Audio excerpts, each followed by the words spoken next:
बिस्मिल्लाहिर्रहमानिर्रहीम। अस्सलाम वालेकुम डियर स्टूडेंट्स, मैं हूं आपका मैथमेटिक्स इंस्ट्रक्टर अली अहमद और मैं आपको मैथमेटिक्स बाय अली अहमद में खुशामदीद कहता हूं। और अगर अभी तक आपने मेरा चैनल सब्सक्राइब नहीं किया तो इसको ज़रूर सब्सक्राइब करें और बेल आइकन पर क्लिक करें ताकि मेरे आने वाली हर वीडियो आपको बर वक्त मिल सके। जैसा कि आप जानते हैं कि हम क्लास इंटरमीडिएट पार्ट 2 का जो मैथमेटिक्स का कोर्स है वो हम पढ़ रहे हैं और उसके अंदर हमने चैप्टर 2 जो कि डिफ्रेंशिएशन के बारे में है वो स्टार्ट किया हुआ है। आज की इस वीडियो में हम एक्सरसाइज 2.2 जो है वो स्टार्ट करेंगे। इसकी स्टेटमेंट हम पहले पढ़ लेते हैं। Find from first principles the derivatives of the following expressions with respect to their respective independent variables। देखिए ये काम हम एक्सरसाइज 2.1 में कर चुके हैं, काम हमने वही करना है, लेकिन इधर थोड़ा सा डिफरेंस ये आएगा कि वहाँ पे हमारा जो इंडिपेंडेंट वेरिएबल था वो सारे क्वेश्चंस में x था, लेकिन इधर ऐसा होगा कि बाज़ औक़ात वेरिएबल जो है वो चेंज हो जाएगा। ठीक है जी। तो यहाँ पे मैंने इसका फर्स्ट, सेकंड और फोर्थ पार्ट यहाँ पे मैंने मेंशन किए हैं। तो ये तीनों चूँकि सेम हैं और एग्जैक्ट उन्हीं मेथड से होने हैं जो हमने 2.1 में यूज़ किया है। आप यहाँ पे देख सकते हैं तीनों में जो इंडिपेंडेंट वेरिएबल है वो x ही है। ठीक है, तो मैं इन तीनों में से ये जो फोर्थ नंबर पे है इसका पार्ट ये मैं सॉल्व कर देता हूँ, और ये जो पहला और सेकंड पार्ट है इसका ये आप खुद सॉल्व करेंगे प्रैक्टिस के तौर पर। तो फोर्थ पार्ट को हम लेके चलते हैं। ये क्या है जी, यहाँ पे मैं इसको लेट कर लेता हूँ कि ये y के इक्वल है 1/ax प्लस बी होल की पावर 5, और ये जब डिनोमिनेटर से ऊपर जाएगा तो ये ax प्लस बी होल की पावर कितनी हो जाएगी, -5। अब बाय डेफिनेशन चूँकि हमने इसको करना है, या जिसको आप फ्रॉम फर्स्ट प्रिंसिपल कहते हैं, तो उसका पहला स्टेप क्या होता है, लेफ़्ट हैंड साइड पे y में हम ऐड करते हैं डेल्टा y और राइट हैंड साइड में हमने x में ऐड करना होता है डेल्टा x। अब ये ज़रा आपने गौर करना है, यहाँ पे है a इंटू ये x है x प्लस डेल्टा x, ये हमने इस तरह से ऐड करना है। अक्सर बच्चे यहाँ पे गलती पता क्या करते हैं, वो डेल्टा x को इस तरह से ऐड करते हैं ax plus delta x plus b और ऊपर पावर -5। तो ये आप देख सकते हैं कि यहाँ पे ये डिफरेंस है, ये a जो है सिर्फ x से नहीं मल्टीप्लाई हो रहा, क्योंकि हमने जो चेंज है हमारा डेल्टा x ये एक्चुअली चेंज होता है ना, तो चेंज जो है वो हमने x में ऐड करना है, तो a जो है फिर ये दोनों से मल्टीप्लाई होगा। तो ये आपने गौर करना है, ये मिस्टेक नहीं करनी। इस एक्सरसाइज में जितने भी क्वेश्चन हैं उसमें ये इसी तरह से क्वेश्चन आएंगे। ठीक है जी, तो ये आपने ज़रा ध्यान रखना है यहाँ पर। तो प्लस b वैसे ही आ गया और होल की पावर -5। नेक्स्ट स्टेप में हम क्या करते हैं, y को दूसरी तरफ लेके जाके हम नेगेटिव कर देंगे। ये जो a जब अंदर मल्टीप्लाई होगा ये बनेगा ax plus a delta x plus b और होल की पावर कितनी है जी, -5, और ये y इधर जाके नेगेटिव हो गया। अब हम y की वैल्यू सब्स्टिट्यूट करेंगे और यहाँ पे ax है, b को मैं पहले लिख लेता हूँ और बाद में a डेल्टा x होल की पावर -5 माइनस y की वैल्यू सब्स्टिट्यूट करेंगे। क्या वैल्यू है, ax प्लस b होल की पावर -5। ये मैंने b पहले लिखा था, उसकी रीज़न यही थी क्योंकि ये ax प्लस b और ax प्लस b ये दोनों सेम हो गए हैं। अब आप इन दोनों को एक टर्म समझ लें और इसको दूसरी टर्म, इन दोनों में से अब मैं कॉमन लूँगा ax प्लस b। कॉमन लेने की रीज़न क्या है, क्योंकि इधर भी मेरे पास ax प्लस b जो है वो पड़ा हुआ है।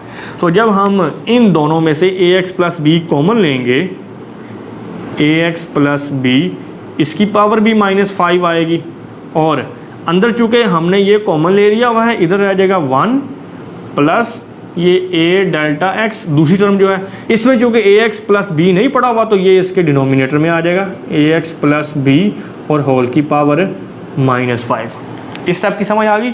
और ये जो -ax प्लस b होल की पावर -5 है ये वैसे रह गया। अब ये कॉमन लेने की रीज़न ये थी कि इन दोनों टर्म्स में आप देख सकते हैं कि ax प्लस b होल की पावर -5 जो है ये अब कॉमन आ रहा है, तो ये हम कॉमन ले लेते हैं। अब ax प्लस b होल की पावर -5, यहाँ इन दोनों में से जब ये मैंने कॉमन ले लिया बाकी ये रह गया 1 plus a delta x over ax plus b whole की पावर -5 माइनस इसको हम कॉमन ले चुके हैं, तो इधर आपके पास 1 रह गया। अब ये जो 1 plus a delta x over ax plus b whole की पावर -5 है, उसी तरह से जिस तरह से हमने प्रीवियस क्वेश्चंस में किया है, इसको हम बाइनोमियल फार्मूला जो कि मैंने यहाँ पे मेंशन कर दिया है, इसको यूज़ करते हुए एक्सपेंड करेंगे। इस फार्मूले के मुताबिक हमारा जो x है वो है a delta x over A X plus B, और जो n है उसकी वैल्यू यहाँ पे -5 है। तो अब हम इसको एक्सपेंड करेंगे। यहाँ पे लेफ्ट हैंड साइड पे हमारा क्या चल रहा है, delta y is equal to, और ये ax प्लस बी जो है ये वैसे ही आ जाएगा, ऊपर पावर है -5, और अब हम इसको एक्सपेंड करते हैं। ये है जी 1 प्लस n हमारा है -5, और x क्या है, a delta x over ax plus B plus -5 into -5 -1 over 2 factorial into x square, और हमारा x क्या है, a delta x over ax plus b whole की power 2 plus up to so on, और ये जो -1 है ये वैसे ही पड़ा हुआ है। इस स्टेप की समझ आ गई। अब यहाँ पे ये जो +1 -1 कैंसिल हो गए, और इसके बाद ये जो दो टर्म्स पड़ी हुई हैं इनमें कुछ चीज़ें कॉमन आ रही हैं, वो हम कॉमन ले लेते हैं। क्या क्या कॉमन आ रहा है, यहाँ पे एक तो -5 इसमें भी है, इसमें भी है, और दूसरे नंबर पे a delta x over A X plus B इधर भी पड़ा हुआ है और इधर भी पड़ा हुआ है। इन दोनों को अब हम कॉमन ले लेंगे। ये है जी ax प्लस बी होल की पावर -5, और एक हमने -5 कॉमन लिया है, और दूसरा a delta x over ax plus B, ये दोनों चीज़ें हमने कॉमन ले ली हैं। तो इधर अंदर ये चूँकि दोनों ही बाहर आ गए थे, इधर आ गया 1 प्लस ये -5 भी हम कॉमन ले चुके हैं, -5 -1 -6 ओवर 2 का फैक्टोरियल 2 ही होता है, और यहाँ पे a delta x over A X plus B whole की पावर 2 है। एक पावर हमने बाय ले लिया, बाकी एक पावर रह जाएगी, a delta x over A X plus B plus up to so on. ये दो स्टेप हमने कंप्लीट कर लिए हैं। थर्ड स्टेप हमारा क्या होता है, हमने डेल्टा x पे डिवाइड करना होता है। तो dividing both sides by delta x, left hand side पे पड़ा हुआ है डेल्टा y, इसको भी डेल्टा x पे डिवाइड करेंगे, और राइट हैंड साइड पे भी हमने डेल्टा x पे डिवाइड करना है। लेकिन उससे पहले यहाँ पे मैं कुछ वर्किंग करूँगा, आपने ध्यान से इसको समझना है। -5 को मैं साइड पे कर देता हूँ, और ये जो ax प्लस b है इसकी पावर है -5, और एक ax प्लस b नीचे भी पड़ा हुआ है, इसके होल की पावर भी 1 है। तो ये जब 1 ऊपर जाएगी तो ऊपर जाके माइनस हो जाएगी, और इधर साथ मेरे पास पड़ा हुआ है a डेल्टा x। ये तो यही टर्म्स मैंने सॉल्व करके लिख दी, और इधर हम डेल्टा x पे डिवाइड कर देंगे जिसमें हमने दोनों तरफ से डिवाइड करना था। और अब ये ब्रैकेट के अंदर 1, ये 2 1s are 2, 2 3s are 6, तो -3a delta x divided by ax plus b plus up to so on, और यहाँ पे डेल्टा x से कैंसिल हो गया। और जो फोर्थ नंबर पे हमारा लास्ट स्टेप है उसमें क्या करना होता है, हमने लिमिट लेनी होती है डेल्टा x अप्रोचेस टू 0। तो टेकिंग लिमिट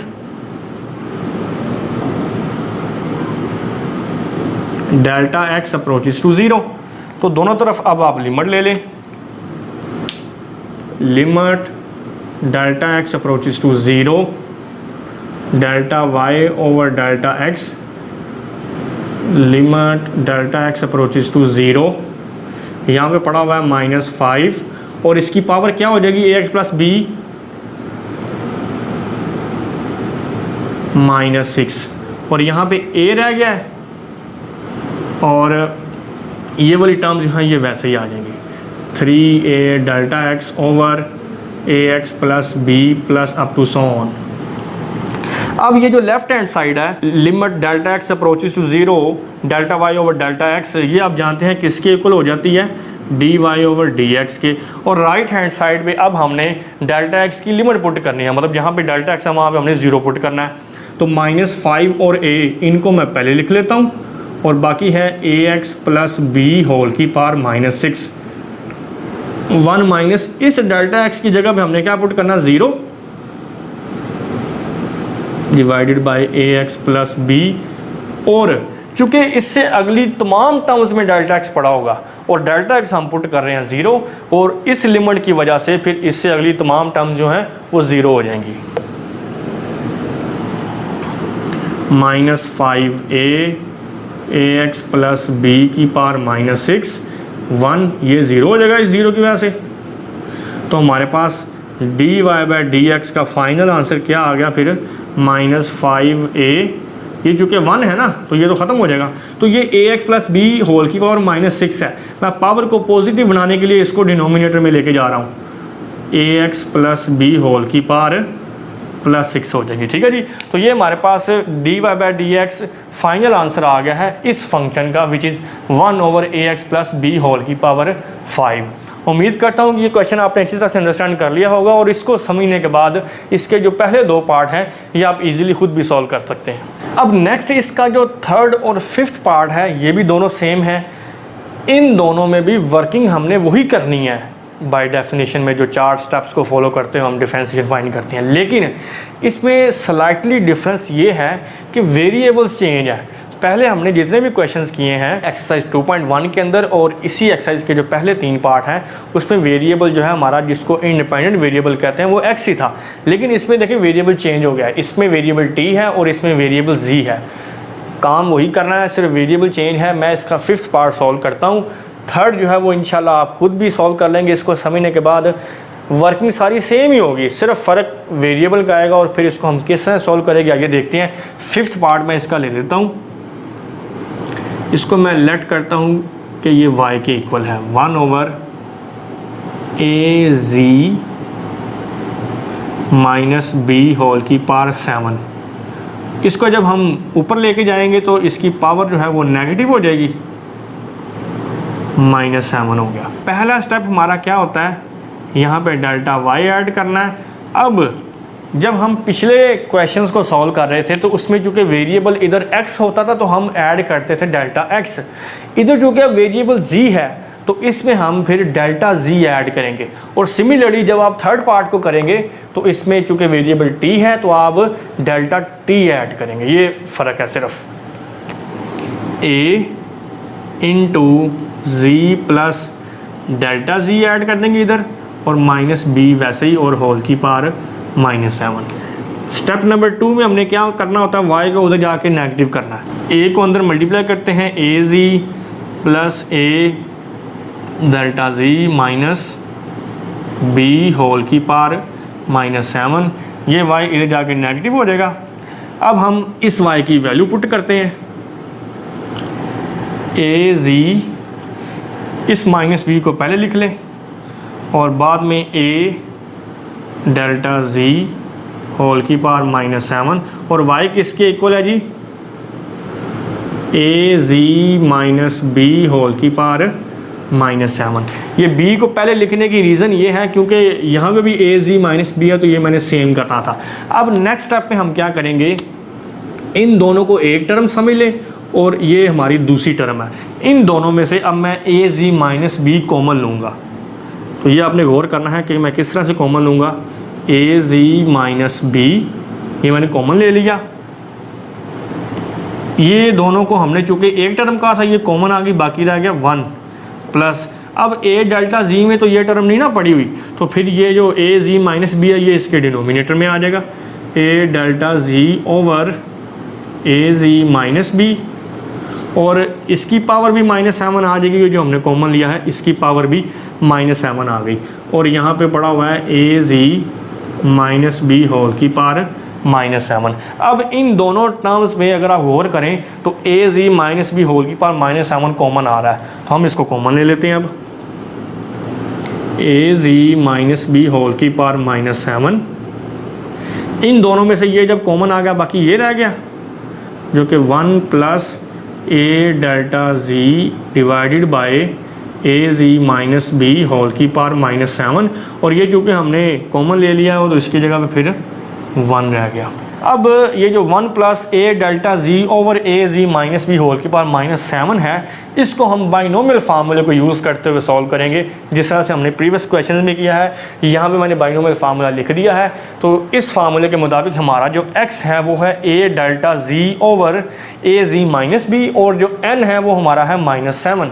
तो हम अब इस बाइनोमियल फार्मूले को यूज़ करते हुए इसको एक्सपेंड करते हैं। हमारी जो लेफ्ट हैंड साइड है वो तो है जी डेल्टा y, और right hand side A ji minus B whole की पावर -7।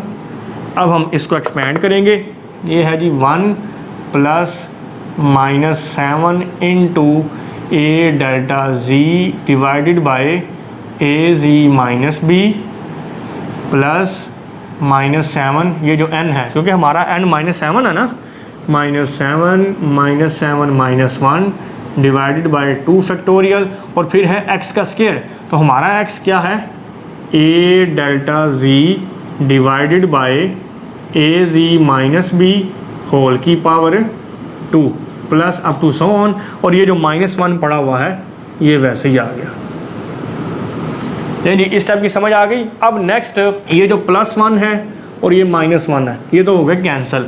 उसके बाद इन दो टर्म्स में से कुछ चीज़ें कॉमन आ रही हैं, हम वो कॉमन लेंगे। क्या क्या कॉमन आ रहा है, एक तो ये -7 दोनों में पड़ा हुआ है, ठीक हो गया। और दूसरी बात, ये जो ए डेल्टा जी ओवर ए जी माइनस बी इधर भी पड़ा हुआ है और इधर भी पड़ा हुआ है, तो ये दोनों चूँकि कॉमन आ रहे हैं तो हम इनको कॉमन ले लेते हैं। ए जी माइनस बी होल की पावर -7 पहले से बाहर पड़ा है, अंदर से हमने एक -7 कॉमन लिया है, और दूसरे नंबर पे a delta ji divided by A ji minus b ये कॉमन ले लिया। तो ये दोनों चूँकि हमने कॉमन ले लिए हैं तो फिर इधर रह गया 1 प्लस ये -7 हमने कॉमन ले लिया, बाकी -7 -1 -8 डिवाइडेड बाय 2 का फैक्टोरियल 2 ही होता है। और ये ए डेल्टा जी ओवर ए जी माइनस बी, इसकी पावर चूँकि 2 थी, एक पावर बाहर आ गई, बाकी अंदर एक पावर रह जाएगी। A delta ji divided by A ji minus B whole की पावर फिर 1 रह जाएगी, और plus up to so on. अब जो हमारा थर्ड स्टेप है फ्रॉम फर्स्ट प्रिंसिपल का, उस पर हमने क्या करना होता है, डेल्टा एक्स पे डिवाइड करना होता है। लेकिन इस फंक्शन में चूँकि हमारा वेरिएबल z है, तो अब हम इसमें डेल्टा x पे डिवाइड नहीं करेंगे, अब हम इसमें डेल्टा z पे डिवाइड करेंगे। और सिमिलरली जब आप थर्ड पार्ट को सॉल्व करेंगे तो इस स्टेप के बाद आप इसमें चूँकि वेरिएबल t है तो इसमें हम डेल्टा t पे डिवाइड करेंगे। तो dividing both sides by delta z।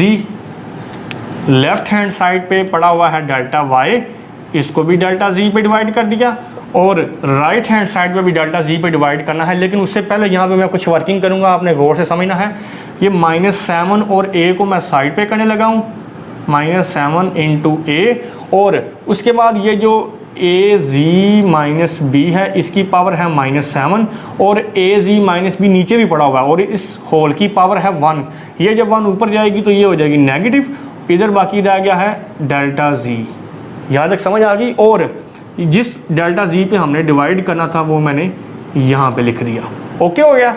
अब ये जो ब्रैकेट के अंदर है इनको हम सॉल्व करते हैं। 1, ये 2 1s are 2, 2 4s are 8, तो ये आपका बन गया -4 into A delta ji divided by A ji minus B plus up to so on. अब आप ये देखें डेल्टा जी से कैंसिल हो गया, और लास्ट जो 4th नंबर पे हमारा स्टेप है उसमें हमने लिमिट लेनी होती है। किसकी लिमिट लेनी है, वही इंडिपेंडेंट वेरिएबल की। तो चूंकि यहाँ पे हमारा वेरिएबल z है तो अब हम यहाँ पे लिमिट लेंगे डेल्टा z अप्रोचेस टू 0। और सिमिलरली जब आप थर्ड पार्ट को सॉल्व करेंगे तो इस स्टेप के बाद आप लिमिट लेंगे डेल्टा t अप्रोचेस टू 0, क्योंकि यहाँ पे हमारा जो इंडिपेंडेंट वेरिएबल है वो t है। ये फ़र्क है सिर्फ अगर वेरिएबल चेंज हो जाए तो, बाकी वर्किंग सारी यही सेम है। Taking limit delta z approaches to 0, left hand side पे भी लिमिट आ जाएगी delta z approaches to 0, delta y over delta z is equal to limit delta z approaches to 0 -7a into a ji minus B whole की power कितनी हो जाएगी -8। ये cancel हो चुका है, अंदर वाली टर्म्स वैसे ही आ जाएंगी 4a delta z divided by A ji minus B plus up to so on. अब लेफ्ट हैंड साइड चूंकि हमने प्रीवियस क्वेश्चन में जो देखा था कि limit delta x approaches to 0 delta y over delta x हो तो वो dy ओवर dx के इक्वल होता है। तो यहाँ पे चूंकि वेरिएबल z है तो फिर ये आपका dy ओवर dz के इक्वल हो जाएगा, ठीक है जी। और सिमिलरली ये जो थर्ड पार्ट है इसमें जब आप सॉल्व करेंगे ये जो t वेरिएबल की वजह से आपका जो यहाँ पे लेफ्ट हैंड साइड पे वैल्यू बनेगी वो बनेगी dy over dt third part के अंदर। अब राइट हैंड साइड में हमने डेल्टा z की लिमिट पुट करनी है, जहाँ जहाँ पे डेल्टा z होगा वहाँ पे हमने 0 पुट करना है। तो ये -7a और ए जी माइनस बी होल की पावर -8 वैसे ही आ गया, 1 4a इस डेल्टा z की जगह पे हम ये 0 पुट कर देंगे divided by A ji minus B. और अब यहाँ पे चूँकि इससे अगली जितनी भी टर्म्स हैं हर टर्म में डेल्टा z पड़ा होगा। हमने तो इसको एक्सपेंड किया है बाय यूजिंग बाइनोमियल थ्योरम और यहाँ पे हमने सिर्फ थर्ड टर्म तक इसको एक्सपेंड किया है, लेकिन इससे हर अगली टर्म में जो है वो डेल्टा z पड़ा होगा।